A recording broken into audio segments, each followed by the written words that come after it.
Hello everyone, welcome back to another lecture on reasoning ability and problem solving. In today's lecture, we will discuss some examples for data sufficiency tests. Now let us look at example number 1.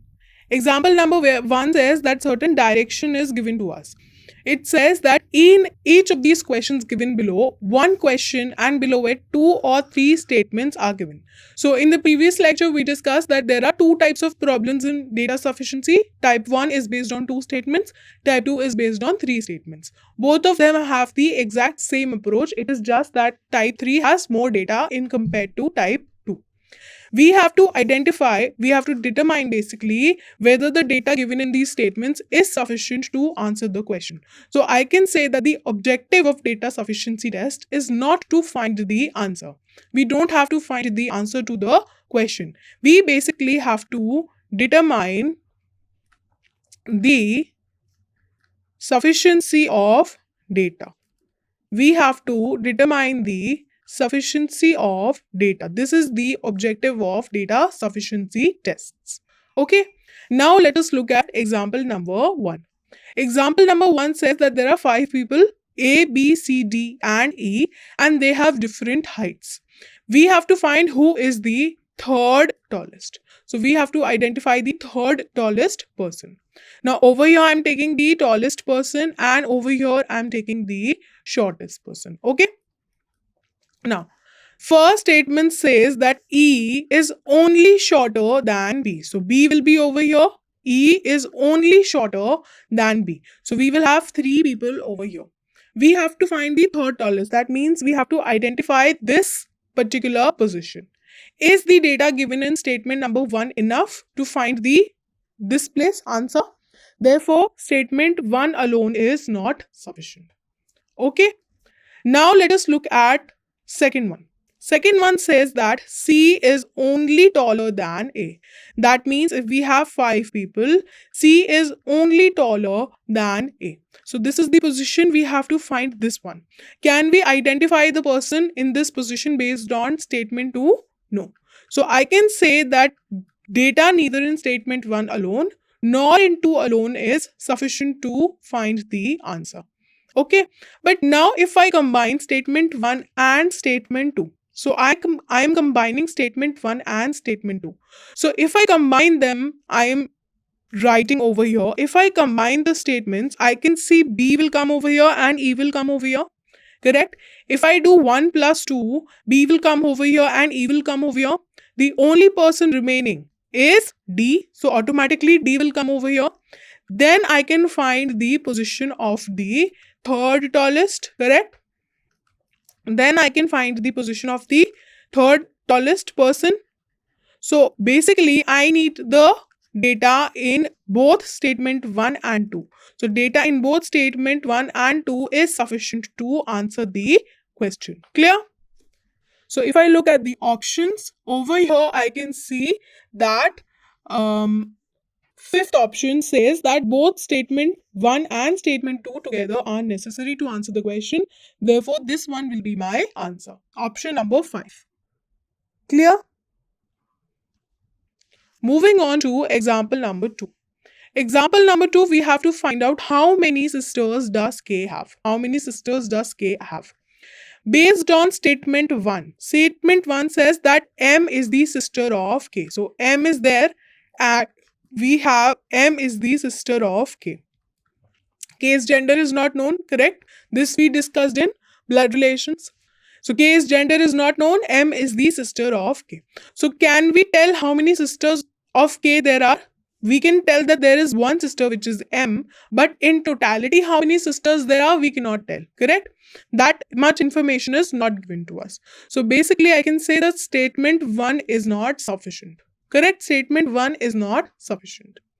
Now let us look at statement 2. Statement 2 says that mother of K has 3 children. So K has a mother. Okay. K has a mother. Who is the mother of K? That is not known to us. But she has 3 children. That means K is basically 3 siblings. K is basically 3 siblings. Together there are 3 siblings. But how many sisters does K have? Can we identify?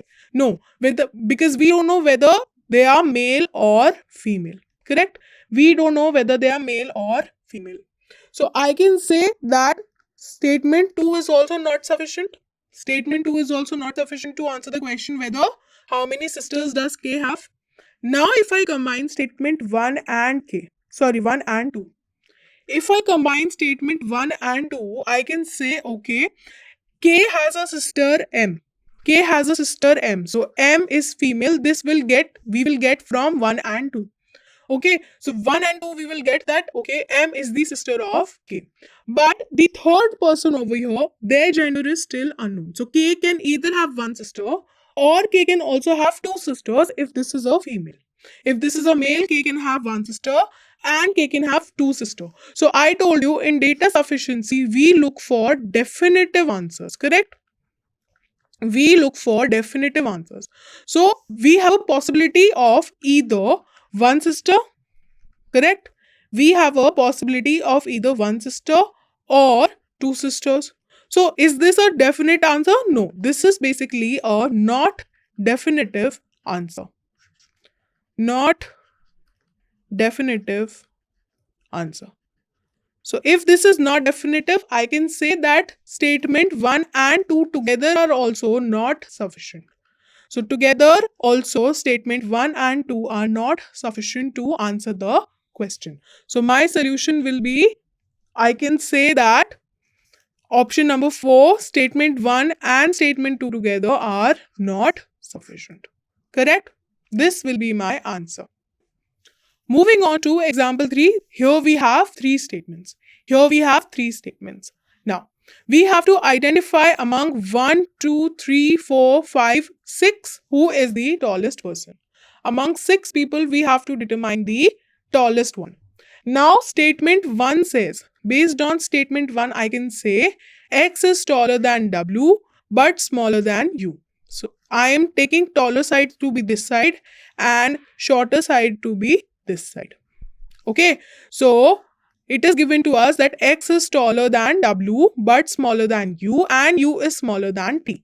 So X is taller than W, smaller than U, okay, and U is smaller than T. This is given in statement 1. Can we identify who is the tallest person? No, because we still don't know the position of S, V, correct? Based on statement 2. Statement 2 says that U is taller than S and W. So S, whether S comes first or W comes first, we don't know. But U is smaller than T, correct? And T is not the tallest person. That means there will be at least one person taller than T. At least one. There could be two also because we don't know the position of X based on statement number 2.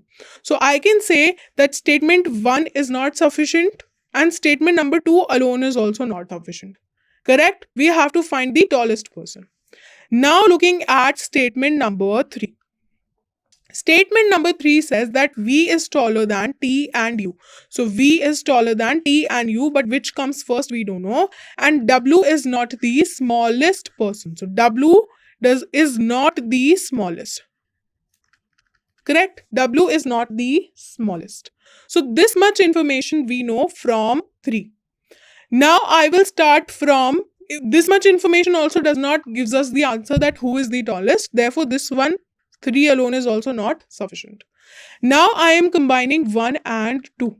Okay, I am combining 1 and 2. I can see that, okay, T, U, X position we know, X is taller than W. So X will come over here. But we don't know whether S will come over here or S will come over here. So this much information is not known to us. But we have to find the one that is the tallest. So based on 1 and 2, I can say that only one position remains. So V will be the tallest. So V will be over here. So I can say 1 and 2 is sufficient. Correct? I can say 1 and 2 is sufficient. Now, let us look at option number 1 and 3. 1 and 3 tells us that V is the tallest and W is not the smallest, so S will be the smallest. So 1 and 3 also are sufficient to answer the question. 1 and 3 are also sufficient. Correct? Now, if I combine 2 and 3, If I combine 2 and 3, I can see that I will get V over here. W is not the smallest, so S will come over here. But X position is not known. Based on 2 and 3, X position is not known. Therefore, this is not sufficient. Correct? So, I can say either from 1 and 2 or from 1 and 3, I can find my answer. Now, I can see, if I look at the options, I can see that option number 5 says that statement in 1 and 3 or 1 and 2 are sufficient to answer the question. So my answer will be option number 5, that 1 and 3 or 1 and 2 are sufficient to answer the question. Clear? Moving on to example number 4. Example number 4 says that there are 4 friends that are sitting around a circular table, and the name of the friends are M, N, O and P. We have to find out, are they all facing to the center of the table? So again, this is a yes or no question. So if we get yes also and if we get no also, we can identify whether they are all facing the center of the table or not. Okay. From first statement says that N is sitting second to the right of P and P is facing the center. So this is the circle. Let's say we have 4 friends. So if P is over here facing the center, N is second to the right. That means N will be over here. P is facing the center. O is sitting to the immediate right of N and P. So immediate right of P, O will be over here. And immediate right of N, that means N will be facing this direction. That means, are they all facing the same direction? No. Some people are facing inside and some people are facing outside. So I can say that 1 alone is sufficient. Correct? I can say that 1 alone is sufficient. Now let us look at statement 2. Statement 2 says that M is sitting immediately left of N. So, 1, 2, 3, 4. M is sitting immediately left of N. So, two possibilities are there. Correct? Whether N is facing this side, then M will be over here, immediately left. And if N is facing outside, M will be over here. Correct? O is not sitting immediate left of M. So, O, if M is over here, correct? So O will not be sitting over here.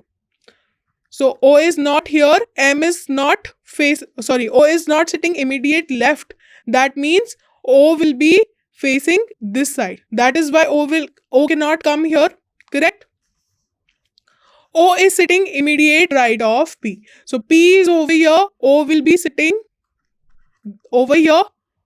O is sitting immediate right of P, that means P will be facing inside. Correct?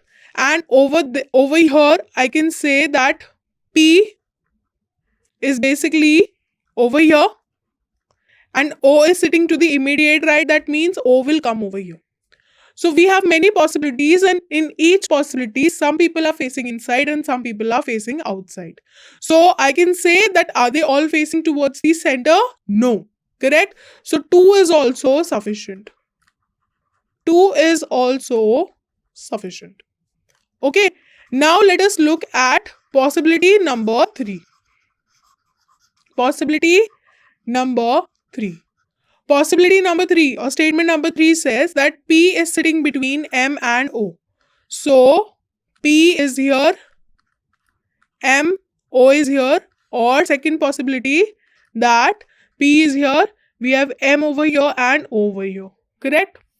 N is sitting immediate left of M. So immediate left. So M will be facing outside, N will be sitting over here. Similarly, immediate left means M will be facing this side and N will be sitting over here. O is sitting to the immediate left of P. Immediate left means P will be facing this side, O will be over here, and P will be facing outside. That means O will be sitting over here because he is sitting immediate left. So even with third statement, there are 2 possibilities, and each of these possibilities says that not all of them are facing towards the center. There are some people who are facing towards the center and some people who are facing outside the center also. So I can say that 3 is also sufficient. So now do you understand? We are not finding the answer. We are not finding who all are facing inside and who all are facing outside. We just have to answer whether they are all facing towards the center. And they are not. There are certain people who will be facing towards the outside. So it is a simple yes or no question. And if we can get a definitive yes or a definitive no, that means the data is sufficient to answer the question. So my option will say that either 1, 2 or 3. All of them alone are sufficient to answer the question. So if I look at the options, I can say that option number 3 says that statement 1 alone, statement 2 alone or statement 3 alone is sufficient to answer the question. Therefore, my answer will be option number 3. Clear? So there are many possibilities. So we can easily conclude that not all friends would be facing the center. There would be some friends facing the outside.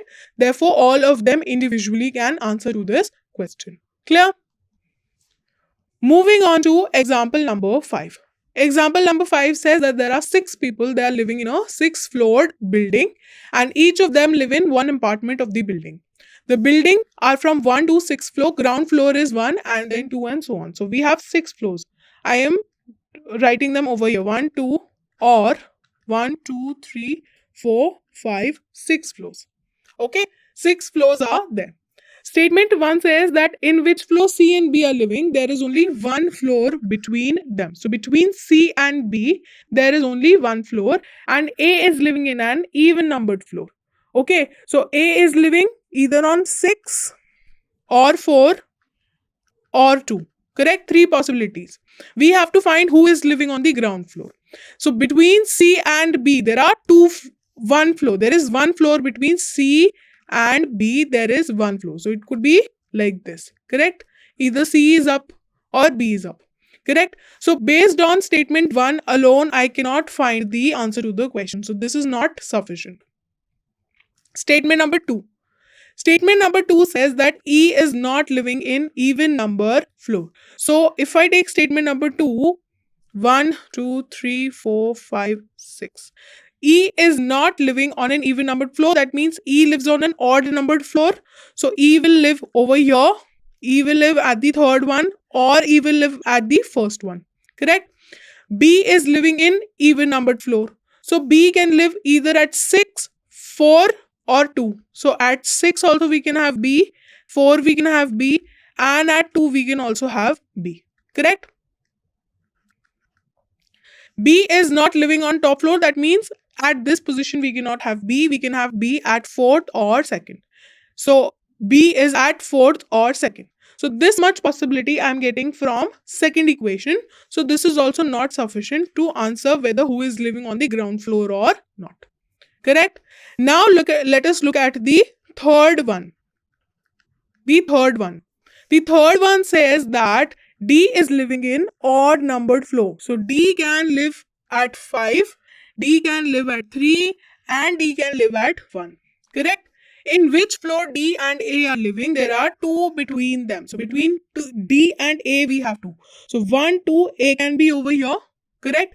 1, 2, A can be over here. And 1, 2, A can be at the 4th position also. Correct? And E is living immediately below C. So E is living immediately below C. This is given to us from statement number 3. So I can see that even statement number 3 is not sufficient to answer the question. Okay, with statement number 3 also we cannot identify who is living on the ground floor. Now if I combine statement 1 and 2, 1 plus 2, I can see again 3 possibilities here, 3 possibilities here. We cannot identify the correct one. Correct? So I cannot identify the correct one. So 1 and 2 are not enough. They are not sufficient. If I combine 2 and 3, this one and this one, I just know that C lives immediately above or E lives immediately below C. So I will get C over here. I will get C at the 4th position and I will get C at the 2nd position. But B can be either at the 4th position. So that means this possibility is incorrect, and this also becomes incorrect because B has to be either at the 4th position or at the 2nd position. Correct? Now, B's position is still unknown. D's position is also unknown. If D is at 3, then A has to be at the 6th position. So this is also incorrect. If A is at 4, D has to be over here, and we can have B over here, and the only person remaining is which one? The only person remaining is F. Correct? So with the help of 2nd and 3rd, I can make this possibility. With the help of 2nd and 3rd, I can make this possibility. Therefore, I can say that 2nd and 3rd together are sufficient to answer the question. Clear? Now, if I look at the options, option number 2 says that statement 2 and 3 are sufficient to answer the question, whereas data in statement 1 is not sufficient. So, my answer will be 2 and 3. Correct? Now, example number 6. Example number 6 says that in a row of 30 students facing north, what is the position of R from left hand? So 30 students are there facing north. We have to find the position of R from left. So this will be our left, this will be our right. Correct? Now, there are 12 students between R and Q. So R can be over here, Q can be over here, or we can get this like this also. So 1 is definitely not sufficient. Now let us look at the second one. Second one says that T is 10th from the right and there are 16 students between T and R. So second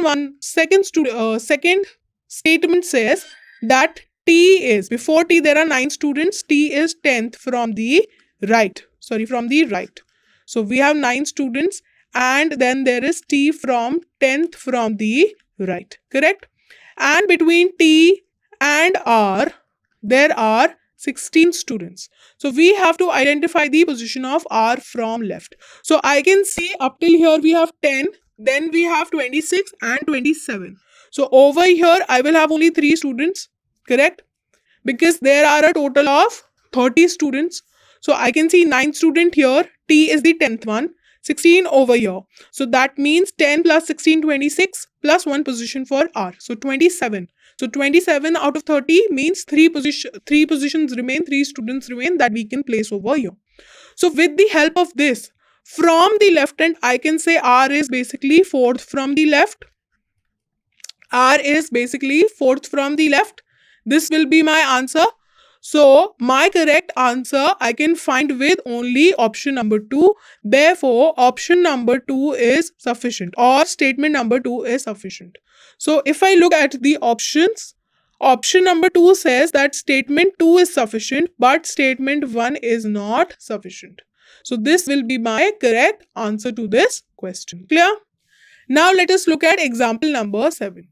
Example number 7, we have to find the relationship between M and O. Statement 1 says that J is the sister of K, K is the son of M, and L is the brother of M. So L is the brother of M. So this will be male, K is the son. That means K will be male, and M gender we do not know. Correct? J, K, M, L, this will come from statement number 1. Correct? Statement number 2 says that L is the brother of M. Correct? L is the brother of M and M is the son of Q. So this is male and this is also male. This is from statement number 2. So we don't know O. O has not been introduced in statement number 1 and statement number 2, and we have to find the relationship between M and O. Therefore, this is definitely not sufficient and this is also not sufficient. Now let us look at statement number 3. Statement number 3 says that M is the son of R. So we have R, M is the son of R, who is the husband of Q. So we have Q who is female. And R is the brother of basically O. R is the brother of O. Over here the gender of O is not known. In statement 1 and 2, O was not mentioned, correct? In statement 3, O's gender is unknown, correct? The gender is unknown. The gender is unknown, correct? Now, we have to find the relationship between M and O. So M can either be the nephew of O, correct? We have to find the relationship of M with O. So M is basically the nephew of O, correct? O's gender is unknown to us, but M gender we don't know. M is basically the son of R. So M is basically the nephew of O, correct?